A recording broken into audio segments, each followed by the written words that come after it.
I'm Matt Dixon, and welcome to the Purple Patch Podcast. The mission of Purple Patch is to empower and educate every human being to reach their athletic potential. Through the lens of athletic potential, you reach your human potential. The purpose of this podcast is to help time-starved people everywhere integrate sport into life. Hi there, Matt Dixon with Purple Patch, and in today's show, we're going to talk about a part of the athletic journey which is often ignored.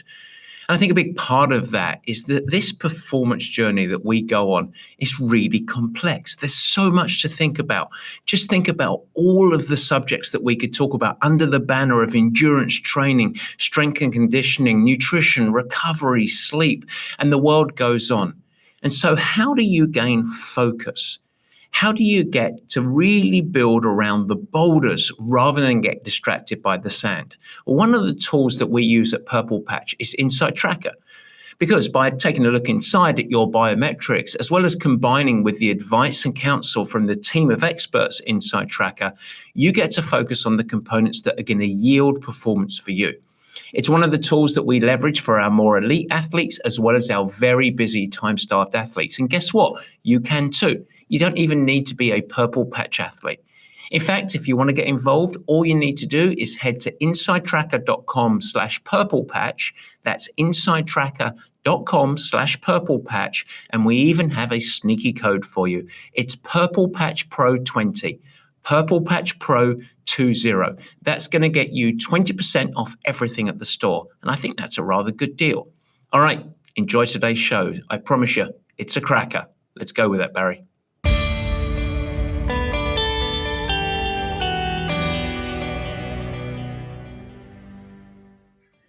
And welcome to the Purple Patch Podcast. As ever, your host, Matt Dixon. And today, decompression. Navigating the emotions following a major event or race. It is a goodie, and it's going to prove essential along your journey of performance. We get to welcome two special guests, Cecil and Danielle Norenberg. Both are part of the English Institute of Sport, sports psychologists, but also hold extensive experience working with the British Olympic athletes across various sports. In fact, Danielle is currently the lead psychologist of British Triathlon. And instead of today focusing on what you might imagine if we invite sports psychologists onto the show about mindset, performance anxiety, prepping for major events, instead, we're going to explore the other side. Some of the components that are actually quite often ignored by both coaches and athletes.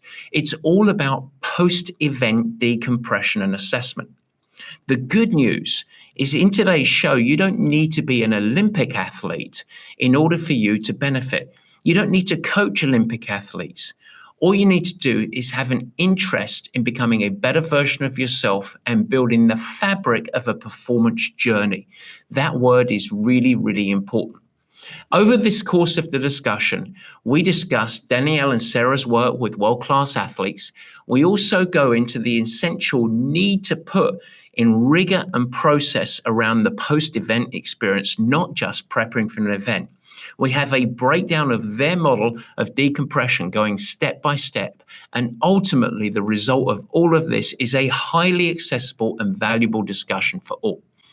Now, before we get going with this, I thought it might be helpful just for me to provide a little bit of my lens as a coach on this, a little bit of my perspective around why this conversation is so important. And so before I get to present you with their expertise, which I promise you is much greater than mine in this journey, I thought a little context and framing might be helpful. You see, at Purple Patch, we always love to discuss the journey. In fact, you know, one of the sayings that we have, embrace the journey. We want you to really take on a long-term planning and thinking when it comes to your own journey of performance. And so within that scope, your races that you decide to do or the events, they're really important. They're targets, they're stepping stones along this journey.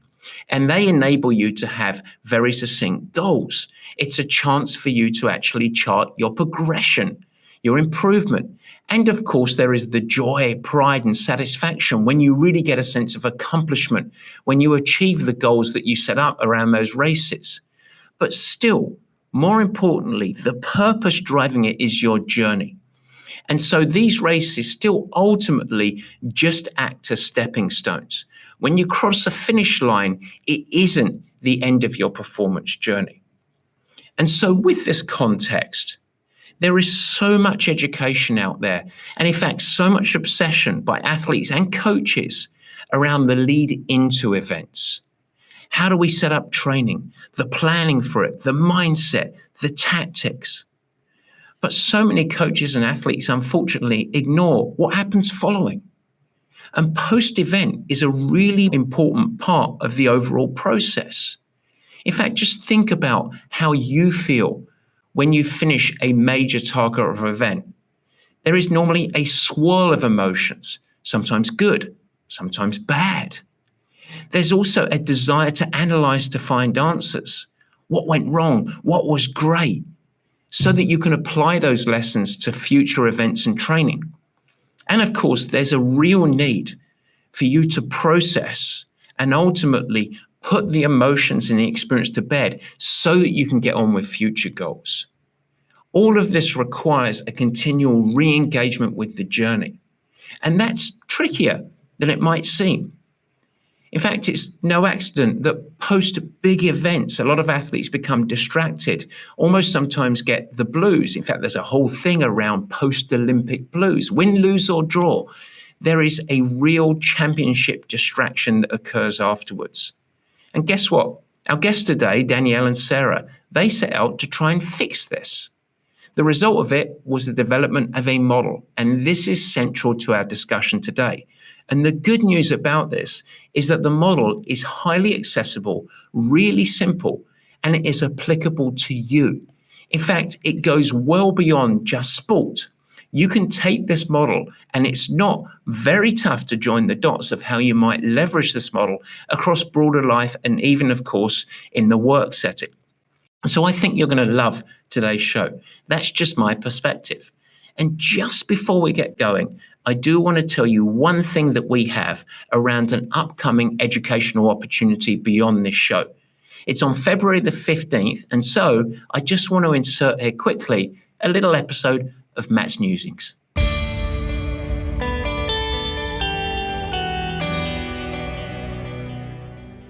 Yes, it's Matt's Musings, and I'm just going to take a brief moment to tell you about an opportunity for education. It's anchored around Ironman performance and Ironman 70.3 performance, specifically designed for the time-starved athlete.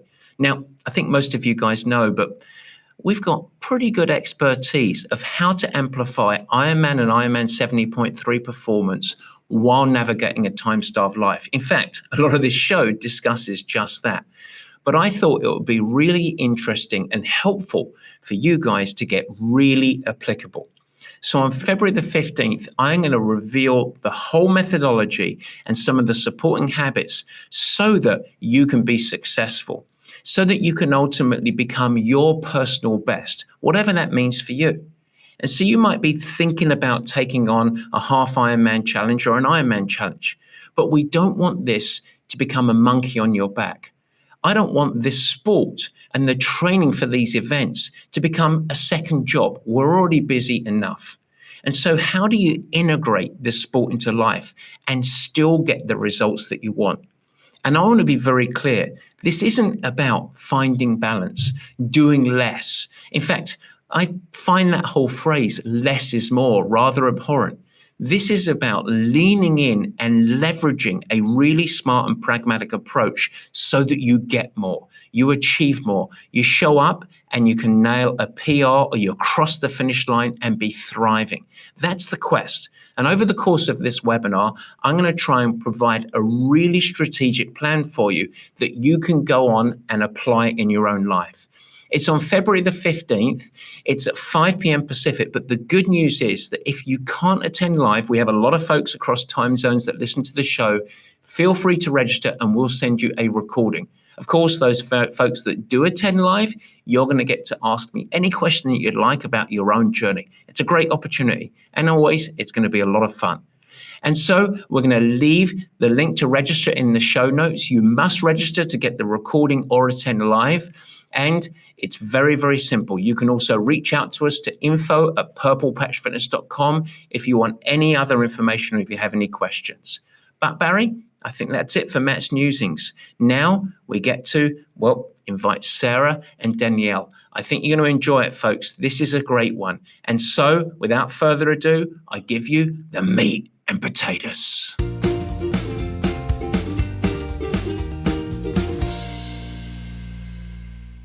All right, guys, it is, yes, indeed, the meat and potatoes. And goodness me, we are very excited to welcome Sarah, Danielle. Thanks so much for joining the Purple Patch podcast. Hello. Hey, Matt. Thanks for having us. It is three English people giving the wisdom, or at least you two guys giving the wisdom to the Americanos and our global audience. So I'm very, very excited about the conversation. Really thankful for you guys joining the show, and hopefully over our time together, we can really dig into the subject of decompression and beyond. I guess to kick us off, I'd love to just get a little bit of a grounding for our audience, and why don't you guys let me know, firstly, what your role is and how you define your role, but also your history of working with each other and how this whole project came about. And why don't we kick that off maybe with Sarah? Yes, so my current role is I work part-time for the English Institute of Sport, and then I freelance as a sports psychologist. Danielle and I met, I think, actually about 10 years ago when she rang me up from Scotland and said, hey, I want to come and my boyfriend or husband lives in London and I want to come down and work out of their help. So then, and that's always, so, and sometimes people ring you and you feel connected to them, and sometimes people ring you and you don't feel connected to them, but I felt connected to Danielle from the start. And I was then working at Team GB's intensive rehabilitation unit, where athletes can come in for a week for injury sort of rehab. And whenever I went on holiday, we had to get someone to cover for me. So I thought, I know the women who could do this. So that was sort of Danielle's first introduction to us working together. And I probably sat her down and ran her through my injury model and said, have a go doing this. And so that's probably the start of our working together. And then I was her line manager, and now she's my boss. So that's the way we roll. So some people are king makers, I'm queen makers. Whoever I line manage ends up being the boss. So there we go. You know, it's I love the last line there, because I just finished just before us having this conversation, coaching a session, and one of my coaching lines is always right in the middle of a hard interval. I say, "This is the queen maker." So fantastic, and so Danielle, why don't we go to your role? Yeah, so part of my role is day-to-day sports psychology, delivering to athletes now, was canoers, and also do some work with the ballet, with the English National Ballet. But most of my week is head of psychology for the English Institute of Sport. So yeah, working with Sarah and a bank of other psychologists, about 25 of us, working across different sports within the British performance system. And you just recently have taken on that role of supporting the British triathlon team, yeah? Yeah, very recently. It's very new, very exciting prospect, just to make sure I'm still delivering to athletes and coaches. I think in terms of leading the service at the EIS, after about a year, I've really missed it. Mm-hmm. And for me, it's very important to ensure I'm keeping my skills up. And you learn so much from the coaches and staff that you work with. You're on a journey together the whole time through developing relationships, encouraging self-reflection, and all of the tools and the ways we work are informed by the context and the coaches and athletes that we work with. So without that, it's really tough to call yourself a sports psychologist. Well, that's a great kickoff, because a lot of folks perceive sports psychologists as just support folk who are trying to fix athletes' confidence, and there's a perception of, goodness me, I've got to see a sports psychologist. There must be something wrong with me as an athlete. And our discussion today is obviously going to dive in and showcase a much broader perspective for that. But Can you guys explain how you see the role of a sports psychologist in an athletic journey? So when an athlete comes to see me, my starting line is often that they've got to be really good at what they do to get to see me. So most of the people, we work in Olympic and Paralympic sport, professional sport, but even, anybody who I get to see is really good at what they do. So I tend to start from a strength perspective rather than deficit perspective. So I'm much more interested in talking about how I'm going to help them run faster, ski better, play tennis better. So that's my starting point. I'm not starting from a deficit point. I mean, sometimes they show up with something they want to work on, but I think what we've been really good at doing in the UK sports system is reframing what we're here to do. And most of us work as immersed sports psychologists. So we're in the sport. We're not behind a closed door. And we're working with athletes, we're working with coaches, we're working with physios. So that's probably we're trying to reframe how people see what we do. Just imagine we're here predominantly to make you even better at what you're already good at. But our expertise is we kind of understand. And that's really interesting because you use the word sort of immersion into the sport, and that British sport has been so successful over the last 10 to 15 years across many, rowing, cycling, triathlon, swimming, etc. Like across the Olympic sports, it's been, for a relatively small country, has done so well. And it used to be that sports psychology was sort of the dark cupboard at the end of the corridor that you would have to go into, almost like a penal colony sort of thing. But so it's. Do you think that's been a real catalyst of one of the many elements that have really helped sport of sort of integrating it into a part of the ongoing journey rather than being an afterthought? Danielle? I think so. And I guess from our perspective, Sarah and I have talked about the proactiveness of sports psychology and the power that has for a long time. And we work around this idea that the athletes, coaches and staff all work with us because they want to grow beyond where they're at right now. And I think tribute to that were some of the reflections we see post-competition, particularly reflection of Tokyo, athletes really, really self-aware, talking about the journey that they've come on in terms of their growth and less focus on the outcome of the competition. Of course, that's important. That is absolutely what we do. We help athletes perform at their best when it matters most, and that relates to results. But I think when an athlete and a coach has been truly exposed to the proactive elements of sports psychology that are strength-based, they come away from a competition being able to effectively reflect and debrief on the whole performance itself rather than just the outcome. There's so much focus on priming for competition. So getting the mindset ready. In fact, straight away, when I think about sports psychology, I think about, helping an athlete peaking for their prime performance, etc. Managing performance anxiety, obviously a natural part of it, performance mindset development, etc. But what we're here to talk about today is sort of on the other side of the equation in many ways, where your guys' project and passion is anchored in post-competition. I'd love to know what the catalyst was of focusing on post-competition, or we're going to label decompression. Well, absolutely. When you think about performing as a journey, you're able to identify a number of different events or situations or circumstances that contribute to the next one. And then when you've got a critical event or the peak event that you're building up to, which most of the athletes that we work with can pinpoint that in their diary, you're working backwards too. So every event has a place in that journey. And if we're really emphasizing learning and growing through each of those events or circumstances, the importance of being able to review and then reshape and potentially shift the goals slightly or influence the training program in a slightly different way. There's so many bits of evidence that you can get from each experience, golden nuggets, success leads to clues. And And the decompression piece is about ensuring that athletes and coaches are able to get out the evidence through an effective review. But we also know that most events along a journey, especially the bigger events, and the Olympic Games as an example, so many emotions come with that event.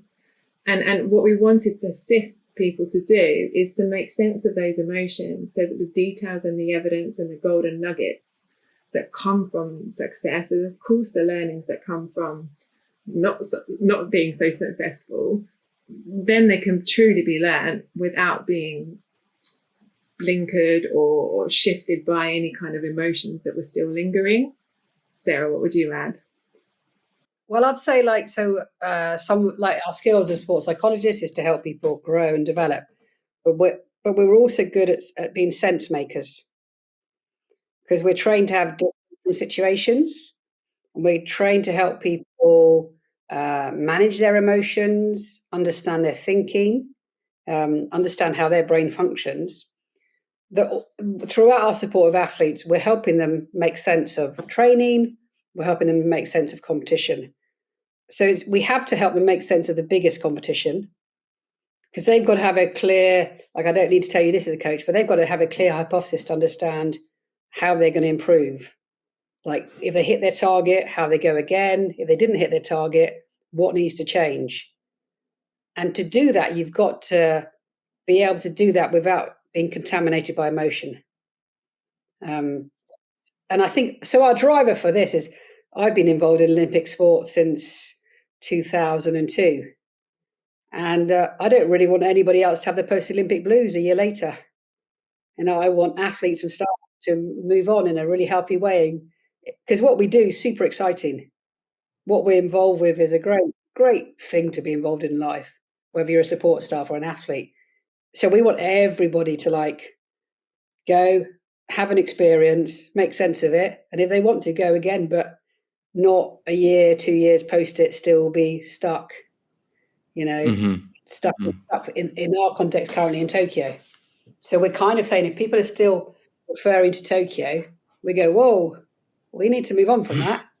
We can help you do that. Yeah, it's fantastic. And our mission today is to educate the audience on the major principles of this model, so that hopefully we can take your work with the very best athletes in the world, and that they can extract some principles and a little bit of the process and maybe apply to their own journey. Because while most of us don't get to compete in the Olympic Games, the events that we do, or the occasions in our life, are very meaningful to us. And so I think that there are great principles to apply there. Before we dive into the model, and I'm going to ask you to go through step by step. And I think it will be very, very helpful. I know it's not just athletes that are going from this. In fact, it's coaches. And so listen up for the many coaches that are listening today. But before we go in, I want to talk about challenges and strengths of some of the work that you've seen. So before we dive into the model, I want to come up a level and look at the landscape.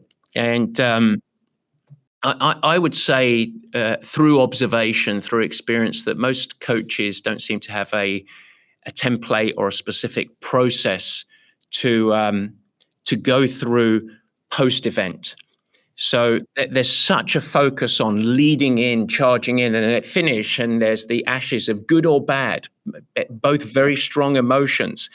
And it's like, all right, the next thing, and there is no process. There is no sort of formal review, whether it's good or bad, etc. So I'd love to hear your guys, Sarah. Maybe you take this, but your guys' observations of coaches and some of the weaknesses that we don't see.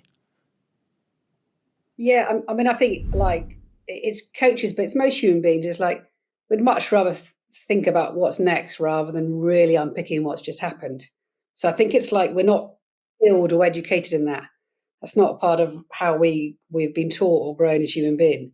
So it's no great surprise that people are always looking to what's next, because that's exciting, especially in sports which has lots. Let's say you work, like I work in tennis, and there's loads of competition. So it's much easier just to focus on the next one rather than, oh, stop, let's look at this one. So there's that, because we're, optimistic and forward thinking by nature, human beings, that's a safer place to be.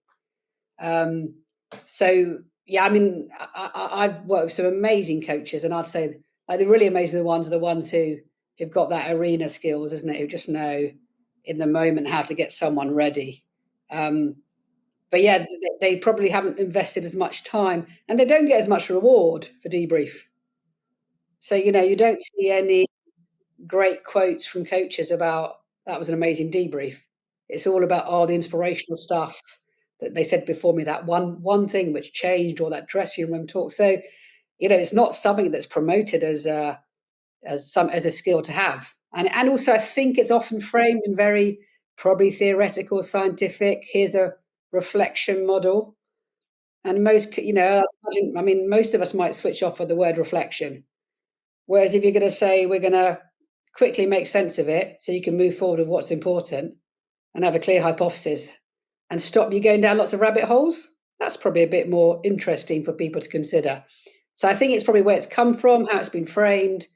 And it's also, you're not going to get the sort of celebrity status from being an expert debriefer, but you're going to become a famous coach having said one thing which changed an athlete's performance. I mean, so we're thinking about, being what you see. You don't see any coaches, I mean, I'm slightly obsessed by Ted Lasso. I mean, Ted Lasso does more briefing than briefing. If we're talking about, we're looking at great coaches in that sense. So, yeah, I think it's circumstantial. So what I think Danielle and I are passionate about is changing the conversation. Yeah. Around this. Okay. And I'd love you to paint a picture, and maybe Danielle, you take a crack at this of modeling what you would see as really positive coaching behavior, and let's sort of ignore like the run up, the passionate accelerant of performance, but what are, just without going into the model, what are some of the behaviors of a coach of saying this is really important? What are some of the behaviors that you see where you're like, yeah, that's a smart coach right there? Yeah, I think one of the things you see initially when it's done well is a time and a space to offload immediately after the event. So typically we might refer to that as a hot debrief. And I think just giving an athlete time and space to just give that blurb immediately after the performance. There's so many things that come from that blurb, as it were. Initial reflections. Sometimes there's, like I said, a golden nugget in that too. And if they can remember it or recall it, record it, that hot debrief, that can really drive some further debrief conversation. But there's also the opportunity in that hot debrief to validate the emotions as well. And if a coach can hear the hot debrief insight from the performance itself, as well as offer the opportunity to validate the emotions, that's a really good place to start, because athletes want to leave that performance feeling all right about what just happened. And also knowing that any kind of emotion after an event is also okay. And by validating those emotions, they end up not dragging on so much longer. And so that's the first thing that I see done really well, is an immediate space to work through that hot debrief. Can you counter that with and let's imagine a stereotype of the absolute wrong thing that can have a knock-on effect of like, no, please don't do that. Maybe some don't name names, but anyway, you're like, no, that's just really bad behavior in the long term. You have sort of things to really avoid. Oh, that's a tough one. Sarah, does anything spring to mind? I mean, if you tell someone they let you down, or you shame them in public. So there's some we have like normal, emotions like sadness, and we can experience that. But if we turn sadness into shame or guilt or embarrassment, that sticks around a lot longer. So that element of, I know coaches who couldn't watch their athletes perform live because they got too nervous, which is absolutely fine, isn't it? So sometimes you want a bit of space for the coach post a performance. because they've got their emotions too. So that, and I always tell athletes they're not responsible for anybody else's emotions. We choose to go on this journey too. So I think you've got to help the coach offload their emotions before they interact with the athlete. That resonates for me. I mean, remember many years, the tension that I would feel at the Hawaii Ironman every year with our squad of professional athletes. And you are so vested. And once the gun goes off, the one thing that destabilizes all of us is a complete lack of control. And and all you want to do is tinker and reform, and you just sit back and it's like, don't worry, they know what's going on. And ultimately it's it. But internally, it's the same performance anxiety that an athlete feels. But in many ways, myself being an elite athlete, but then also a coach of elite athletes, I was more stable, I would say, mentally or emotionally as an athlete than I was as a coach. Well, it's not in your control as a coach. Like, exactly. The worst thing is to feel like you're trying to control the outcome. That's where the really difficult emotions show up. And I guess that's why the work that we bring to the table with coaches is just as important as with the athletes, because there's a really big part of what a psychologist can do in that sense is helping a coach manage what they want from the journey too, and how they can best experience that journey in supporting athletes to perform. There's a whole space for that. And Danielle, you say you can't, as a coach, you can't control the performance, but you could work on controlling the emotions or how you're going to make somebody feel at the end of a performance. You could have a plan. You could have you might have the pre-race routine where you're going to help them and you're going to do this warm up and eat the food at this time, all the other elements. But there's no reason why a coach shouldn't have a plan of how they can communicate afterwards and then refine that and get better in that. But I think people never plan for it because we hope for the best. It's always best to hope for the best. And we imagine this great scenario and it's going to be amazing. And most of the time it's kind of not, because the odds are there's lots of things which can go wrong. But yeah, so I would say work with coaches, say, okay, what's your plan when they cross the finish line or when you first see them? How do you want them to make them feel? What's your number one priority then? Yeah. And coaches are great planners. Oh, go on. I was going to say coaches are great planners. Coaches are great planners. So plan for that as well. Go, Danielle. Oh, yeah. I was going to say, I've got another don't, and that's try and fix it. And that comes from some of the best coaches I've seen. They're like, you can tell or because you've built up a connection that they're going through something as a result of that performance for themselves and for the athletes. A lot of the coaches that we work with do feel for athletes as well. And the best coaches I've seen, they just don't rush and they don't react. And therefore, they don't try and fix anything in the immediacy of the finishing of an event. They do their best to almost be with the athlete, let the athlete drive that journey and ensure that the athlete knows that they're there for them. And I think it's very easy to not recognize the importance of an athlete feeling like they've got this intimate team around them, and the coach is that first space for that. No matter how successful an athlete I've worked with, they've always felt so much from knowing that there's an intimate support team around them that at the end of the day are always going to be there as people. And if a coach can emulate that in the immediacy after an event, by not trying to fix anything, not trying to change anything, but to be there as a human being, that's really, really positive. That's terrific insight. I want to dive in and get specific. I want to sort of understand, rip apart the model a little bit, but I want to frame the benefits for people as we do this post-event decompression. What benefits have you observed for athletes, for teams, for coaches when they have integrated this? And to give you a little bit of context of this, one of the words that I keep hearing you guys say is the journey, which is something that we talk about at Purple Patch the whole time. That the events themselves are just little checkpoints along the way, and they create the framework and the lightning rod for us to build towards, but ultimately it's a performance journey.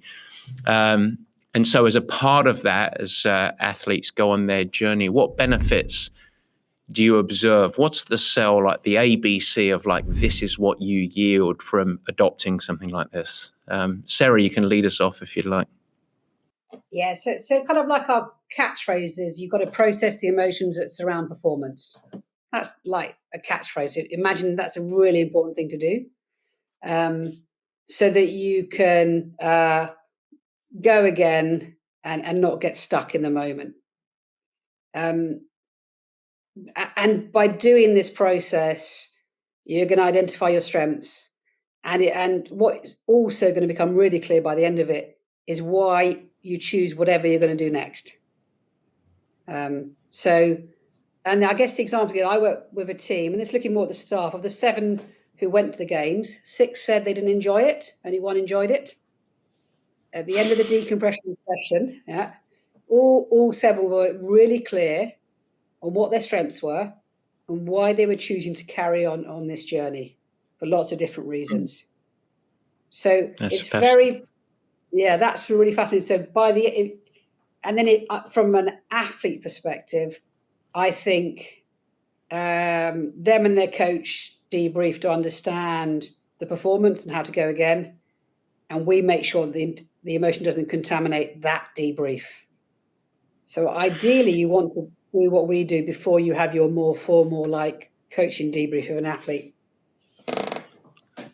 I think one thing I want to sort of add here, which I'm making an assumption, but we're talking about negative and positive emotions here, yeah. So you said making sure they don't get stuck on performance, and that can be dwelling on a really negative bad time, but it can also be, I've won a medal, and sort of complacency, I'm assuming, like not actually moving on from positives. Would that be a part of it as well? Yeah, because historically, isn't it? The year post. Go on, Danielle. No, go for it. Yeah, I mean, I think historically that the best year to make a breakthrough in the World Championships in most sports is the year after the Olympics, because most of the medalists, their performance tend to drop a bit. Now that might be so. Yeah, so. And when we do this this emotional decompression with people, we're very neutral in our language. We've no idea whether it was a positive or negative experience. We just want to understand memorable or meaningful experiences. We're not assuming, even if we know how they may feel. And Danielle catchphrase, she talks about, we're kind of educating people, and we can educate coaches and support staff to do this process. And therefore, they're able to have an emotionally driven conversation, which is really important for a space that for people to be able to get into. Fantastic. Well, should we dig in? I'd love to break it apart. I guess to frame the model first, I'd love Danielle, model design. Where did it come about? This isn't based just out of the ideas of Sarah and Danielle, and we'll go here. So can you sort of frame how you developed the model and some of the research experience, best practices that maybe went into the building of this model? Yeah, I will. I'll try and keep it brief. There are probably 2 strands to this. So we've got our experience in sport, and like Sarah said, for a number of Olympic cycles, really.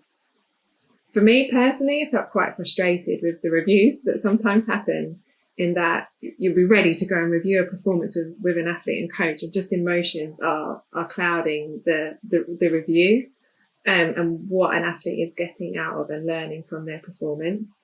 And so you observe emotions coming in, and gosh, these emotions, they've not been dealt with yet. And then so far down the road, a year after the Olympic Games, maybe an athlete is still referring to that performance and how they felt about it. So that there's that going on. But then we had that famous lockdown in that big pandemic thing that happened a couple of years ago, and athletes, coaches weren't able to go and do the thing that they loved. And then all of a sudden things started to open up. We're like, wow, people have been at home trying to work, trying to train. And also colleagues, etc., from our organisation had been stuck at home, obviously going through lots of trials and tribulations of any different nature. And we kind of said we want to help people make sense of that experience. We want to help them come back to work, and we want to help people have emotion-driven conversations about this really significant period of time that we've all been through, and really recognizing that everyone's experience of that big thing that happened to all was very, very different. And the team of us at our organisation tried to put something together, and we found some research by the Red Cross, and they had done a significant amount of work in terms of helping hostages come back home, and they put together a debrief for hostages to do a peer-to-peer debrief to help each other make sense of the emotions and be ready to come back. And so we used that work from the Red Cross. We used a lot of other research around how to decompress, how to debrief, what does a good debrief process look like. And then as we were preparing for Tokyo, fresh off the back of the positive results we'd seen from the lockdown debriefs, we reframed it and made it more appropriate for those who were experiencing a major event as a performer. And so refined it. And then rolled it out. And so who is the model for? So our belief, it is that we can train anybody up to deliver the model. And the model could be for anybody who's experienced something big. So, you could talk about business people. I mean, it's not limited to Olympic athletes. So the notion is if anyone's had a big experience, we want them to process it so they can move on healthily. And when we created this lockdown debrief, we were pragmatic. We're an organisation of 250 people. There's only 25 psychologists. We're not going to do everyone's debrief. And we saw the importance of this notion of peer-to-peer debrief. So who was going to do your debrief was really important in the research. So we trained up 150 people in our organisation to debrief their peers or somebody they line manage. And we framed the tool as a step-by-step tool that anybody could do after the training and with some support when delivering it. So it is totally based in psychology. It's based in research and psychological debriefing. But the language we use and the way we've created it, and this was from a pragmatic need. Everybody was coming back into the workplace. We didn't know what happened to them, but we knew some things may have happened, and we wanted to help them return to the workplace. And then we think about the number of people who go to Olympic Games, from different countries, including staff and athletes. And again, we want them all to come back and get going with what's important to them as quickly as possible. Yeah. So I want to dive into the model a little bit. And I guess maybe the best way to do this is, okay, boom, and we're using the Olympic Games as our case study, if you want to call it that. But Sarah, as you said, wisely said, this is about any big event. But let's imagine an Olympic Games, it's finishes. Yay, I won, or no, I didn't win. But okay, that's where the model comes into action. So I'd love you to lead us through how the model is applied, what the phases or the steps are in many ways. And maybe, Sarah, you can kick us off. Yeah, so ideally, we'd want post-event for athletes and staff to go through 4 stages. So you're still at the Olympics, you're still in country, and you do some kind of hot debrief where you're capturing the thoughts and feelings you've got immediately post-competition.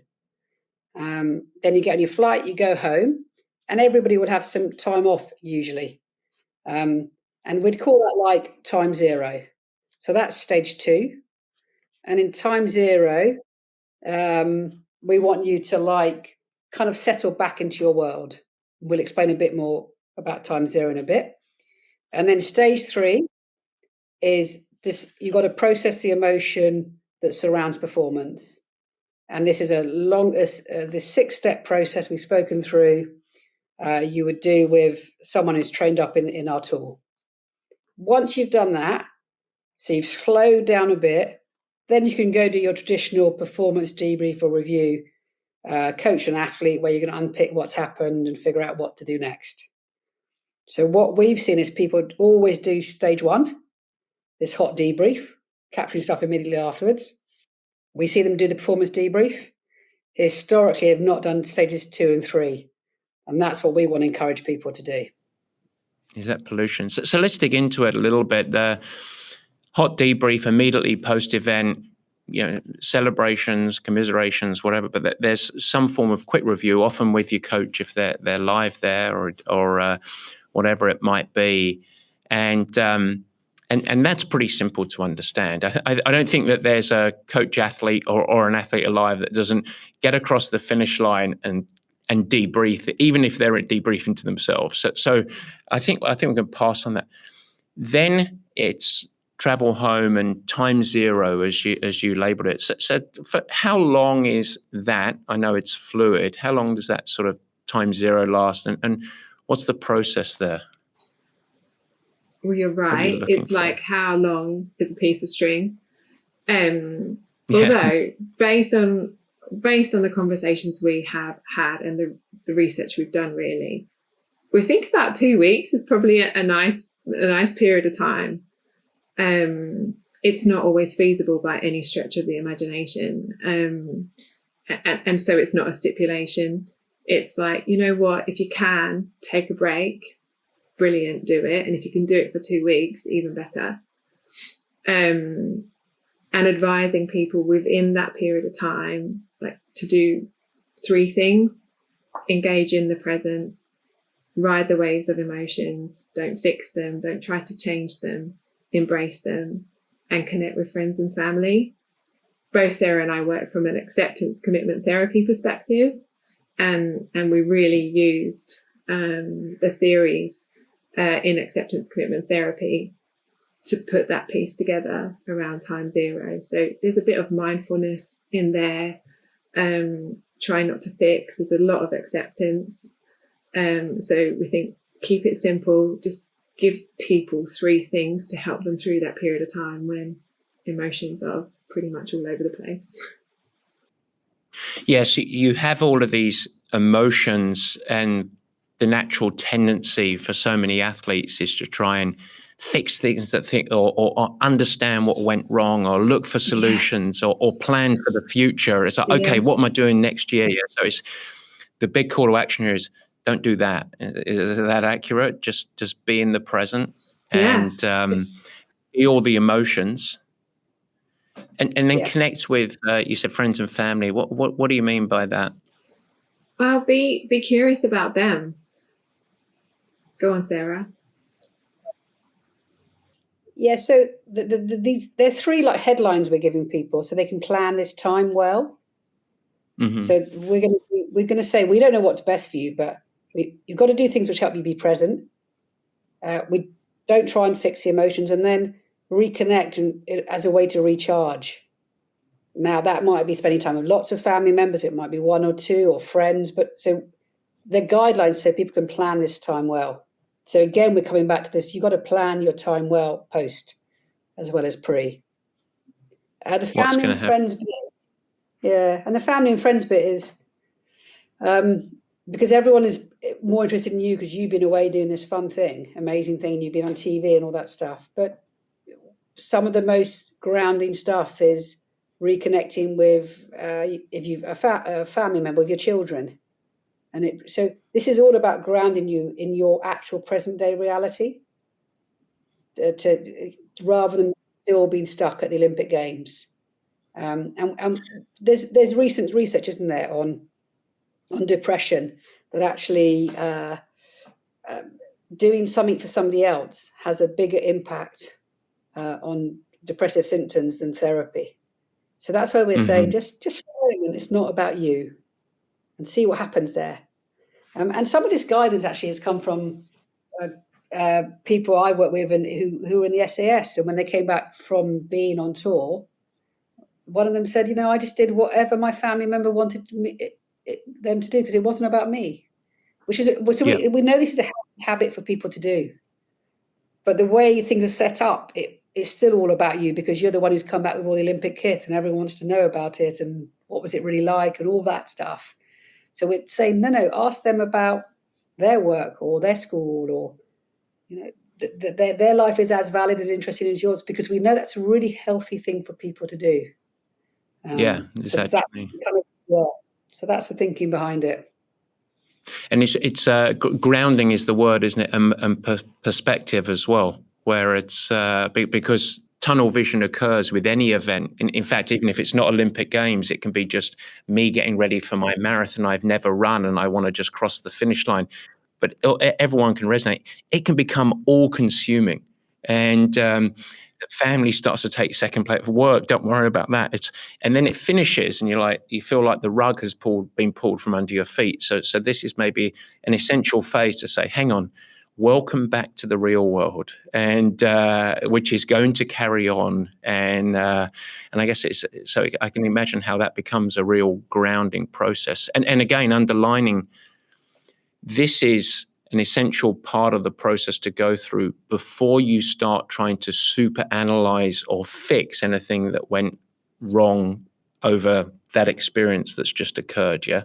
So it's real breathing room. Yeah. Yeah. Yeah. We want you to slow down so that we can process the emotion properly, so you can go again. It's interesting, and maybe I'm lucky. I've sort of been lucky enough to seem like a smart coach. But one of the things post Hawaii Ironman was always, we need breathing room. So we'll have a quick chat and we'll go through and they say, go away for a while, Yeah. Decompress is literally a word you used to say, but not in the decompression model. We will review this in 10 days or 2 weeks, where then we can actually have clarity. And that space is really important, which is fascinating. So, okay, we've done that. We're connected with other people. We felt these very, very strong emotions that we were prepared for, because Danielle helped us prepare, and I knew it was coming, so it was fantastic. Now we kickstart the next phase. So let's dig into the next part of the model. Yeah, the next part of the model is based on the idea of an emotional driven conversation that's got some guided stages to it. And we find time and time again that the process works.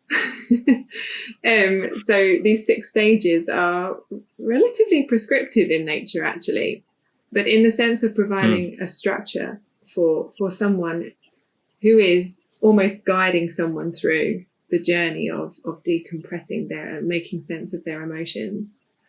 So as an overview of the 6 stages, I've not got it in front of me. God, this is a test.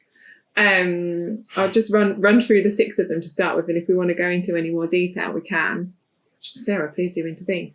Right, okay, so we've got the first one, which is all about contracting the conversation. Why am I here? What do we want from it? 2 is a timeline of meaningful moments. 3 are the emotions that surround those meaningful moments. 4 is about identifying the strengths and strategies that someone used to work through those moments. Then there's a bit of sense making, consolidation, and what does the horizon look for me?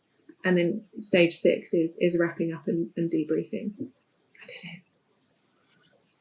There you go. That's it's impressive. I'm glad that you actually know it. So, I'd love to go back to the start in the conversation. You did forget one thing. You've got to set some actions at the end of the 6th stage, so you can't leave it without some actions. So that's apart from that, I've got it in front of me. That's the only reason I can remember it. So there we go. So contracting the conversation, that's creating alignment on what are we here for, and what are we looking to get out of this.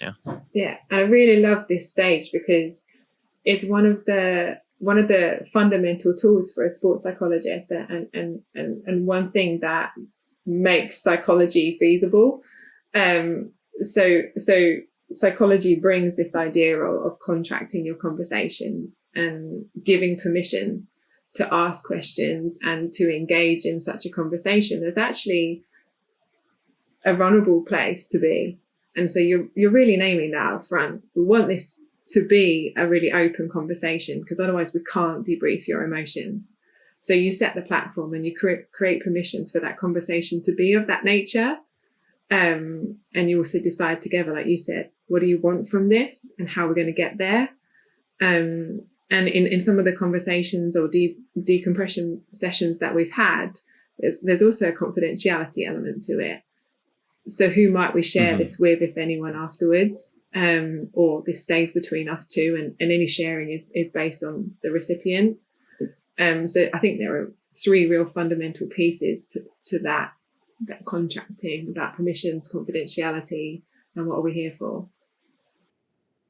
So with that in mind then, and coming back to our sort of case study of the Olympic athlete, using as our model for this, maybe take me through what that might look like. So the contracting is clear, clarity, what we're looking to get out of it. Then take me through sort of what it might look like as a typical case study, if you can.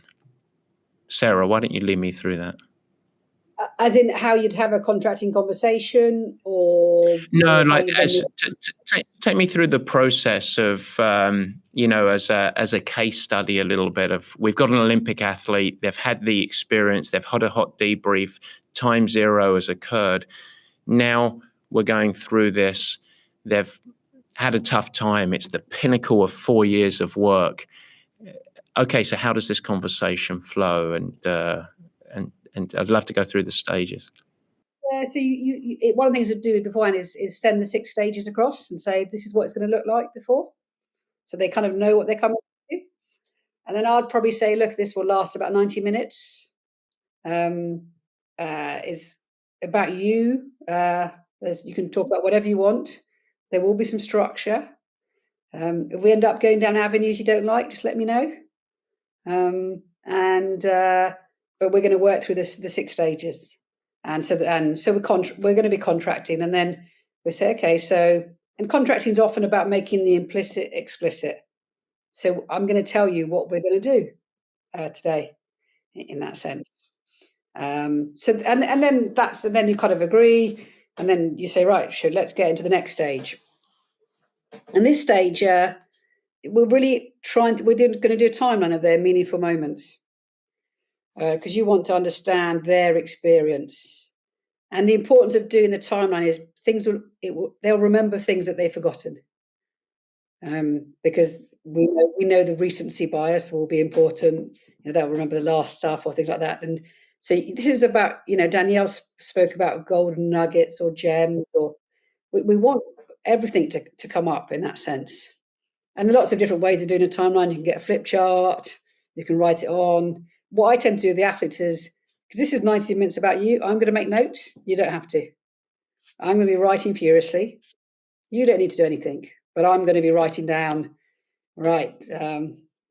Let's say people say it started when they got to the holding camp, or it started when they first got their kit, or wherever they want to start in that sense. So when we're training people up in this, we kind of train them up in how to have this thing about the meaningful moments. And then I literally say, okay, right, tell me about your first meaningful moment relating to the Olympic Games. And then they start. And that might be, for example, I got off the plane and I arrived in Tokyo and the heat was just oppressive, and I felt, goodness me, this is X, Y, whatever it might be. Or I got to the Olympic Village and I had this idea of what it was, and it wasn't like this, and that was destabilizing, or it was confidence building, whatever it might be. But so like their own experience that they could pinpoint in the whole journey, not just I went off the starting blocks and then I went through the finish. It was the whole experience of that. Yeah. Yeah. So then you sort of say, right, what's next? So you told me about that meaningful moment. What happened next? And often they'll start to want to sort of solutionize or describe the emotion. You go, no, come back. What happened next? Okay, what was the next meaningful moment? So actually, I feel like when I do this, I feel like a broken record. And I go, was there another one? And you do this till then they're kind of like back home. So if we imagine these are the where they've. So you're writing furiously and you're sort of making notes. But really, at this point, you just want to capture what happened. You don't Yeah, need it's to a go into storyboard, the storyboard, yeah. And then, and if there's like a really strong one, you're going to say, look, we're going to come back to that. I'm not dismissing you. We are going to talk about that, but let's storyboard. And people will go off on tangents. You need to bring it back a bit. But that's a really important thing to document. So they've got it as this storyboard or timeline. So then it's like it's a physical thing as well. And this is an important part of processing the emotion. That there are lots of different elements, and there'll be a richness which they suddenly emerges because they'll remember things. Oh, there was that, or there was that, and whether it's a good or negative emotion, it's kind of they need to remember it all. So then you've got a timeline. So you can imagine. I've actually probably got one in. I've got a notebook in front of me. If I look back further enough, I've probably got someone's in here. So you're right, and I write whatever happened, like you arrive there, I write down what happened, and then I leave space because I know we're going to come back for the next stage in that sense. Okay. So once it's done, take me to the next stage then. Then what happens? You've done that piece around getting the facts of what happened, the timeline of meaningful moments, the storyboard of meaningful moments. You alluded to yourself, Matt, in your example when, and that really added to my confidence when I put my kit on. Right? That is starting to identify some of the emotions that come with those moments. So we've established the facts, and now we're going to go back and indulge ourselves in all the emotions that came up. People really light up and really engage. And like Sarah said, bring even more richness to the conversation and start to connect the dots a little bit at that point. Oh yeah. And I felt really, overwhelmed when I walked into the village or when I walked into the Team GB tower. Lots of people from lots of different sports, and all of a sudden I've come from my world where it's just me and my daily training environment. I got on a plane and whoa, I'm overwhelmed. And actually that first conversation with my coach when I talked about what the session was going to be like, I was probably a bit confused. And that's when you start to really understand how the emotions can build up over an event like that, and how powerful it is for someone to go back to those meaningful moments and recognize the wealth of emotions that they experience throughout. It can sometimes be just a 3-day period. And what that you see them, you go, oh yeah, I did have that feeling then. And actually it changed to something even greater or even more complex the next day. So you're labeling each meaningful moment with a series of emotions. And the idea there is you're normalizing them and you're accepting them. And that's a really cathartic process for anybody, especially when they've gone. Yeah, and it's not a long process. Interestingly, like the whole conversation is 90 minutes, so it's incredibly important. But it's not like a 3-week process to go through. This is a conversation that's structured.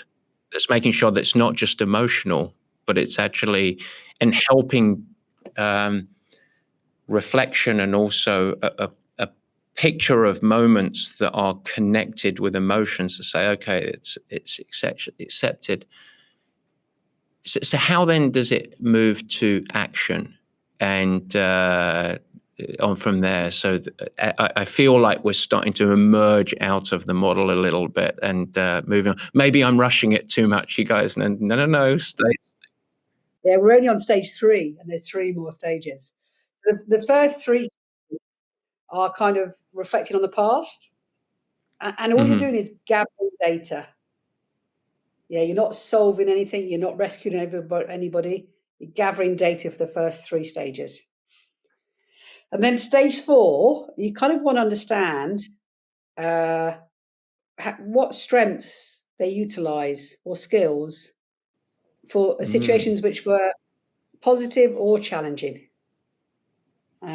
So we're saying you want to help people unpick how they handle this situation, and handle the challenges and handle the good times.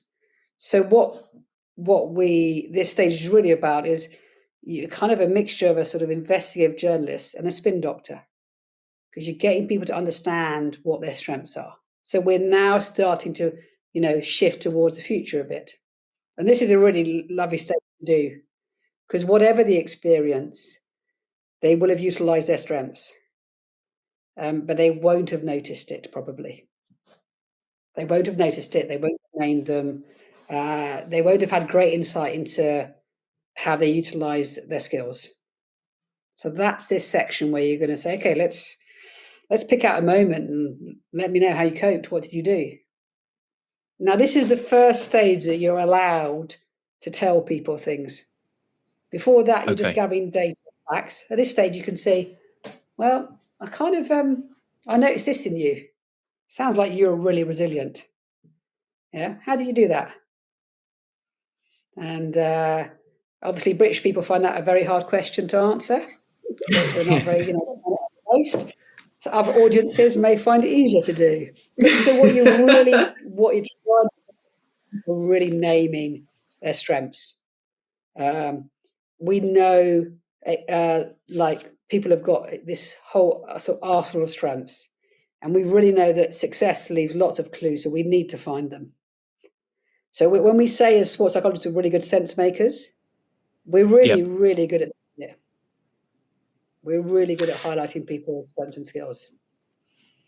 You're for our American audience that are way more familiar with these types of conversations. It is the most un-British thing that I could possibly imagine. What you've just taken through there, which is so fantastic, and the irony is not lost on me. It's I can imagine taking my brothers through this. They're like, I'm not having this conversation. I sometimes tell people to be a little bit more American in this section, because I said Americans do this so much better than us, and we need to steal from them about this.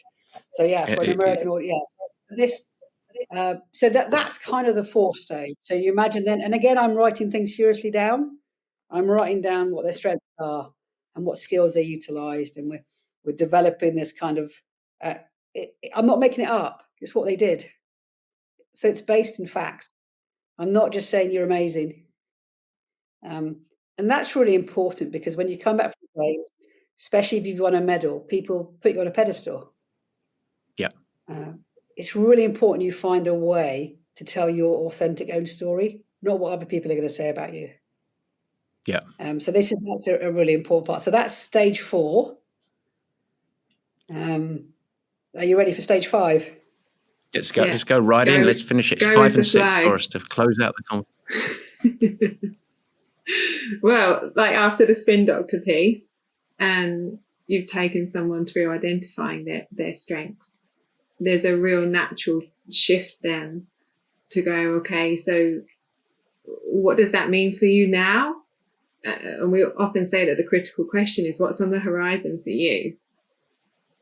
And through each stage plays such a significant role in a natural progression or a natural conversation that's just structured. So at that point, when someone has gone, oh yeah, I did do it that way, they've got those strengths recognized. In my experience, they're ready to then go, and I really want to do this now. Because you've developed so much trust with them as well through this stage. You've done everything really well so far, remember. So they're on board with you, and they're going through this with you. They trust you. You've created a bond and a connection through the structure of the conversation and the skills that you've brought to it. So naturally, they're then ready to go, I'd like to do this now. I'm really excited to bring this strength or this coping mechanism or this strategy and harness it with awareness. I want to consciously use this strength or this strategy. And now I'm actually ready to go training.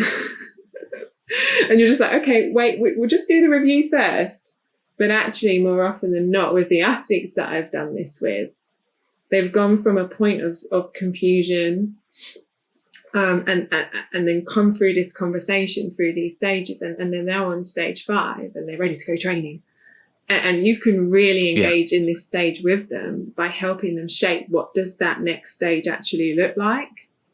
And because you're doing that sense-making piece with them, that they'll then believe in the journey that they've decided to embark on from here, the actions that they're probably going to take now, because they've gone on that journey and you've guided them through that journey to the point where they're really ready to do it.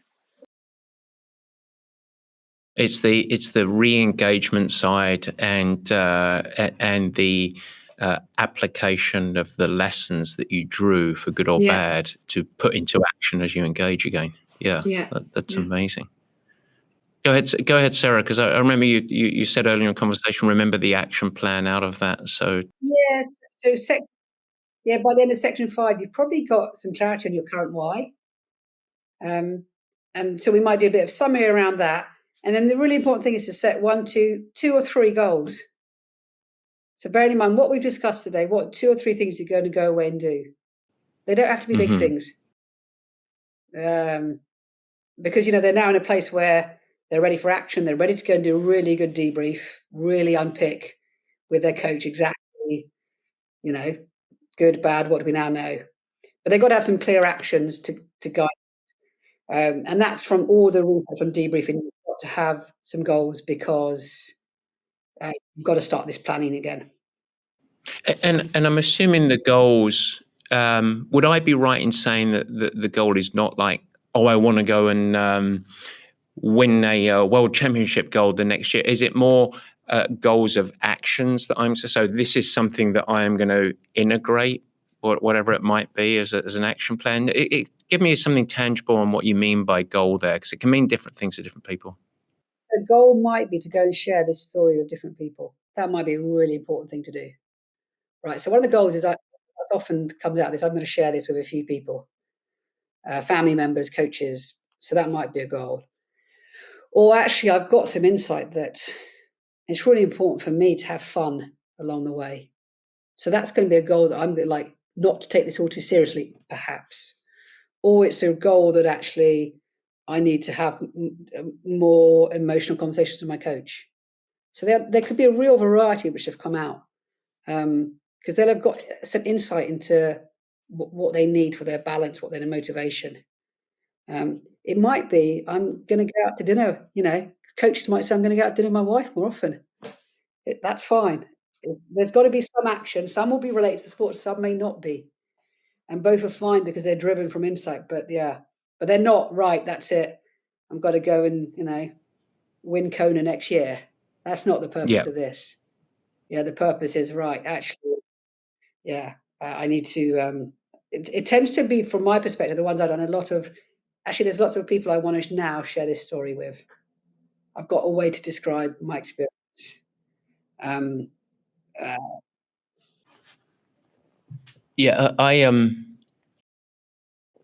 of the things in our own coaching was talk about successful coaching is often taking some really complex things and making them simple and accessible. And we actually have a whole saying at Purple Patch: nail the basics. Focus on the boulders, not on the sand. And many times, one of the things of power or beauty or whatever you want to say about this model is it's very accessible, but as I learn about it, it creates process for the Americans, and a framework and structure.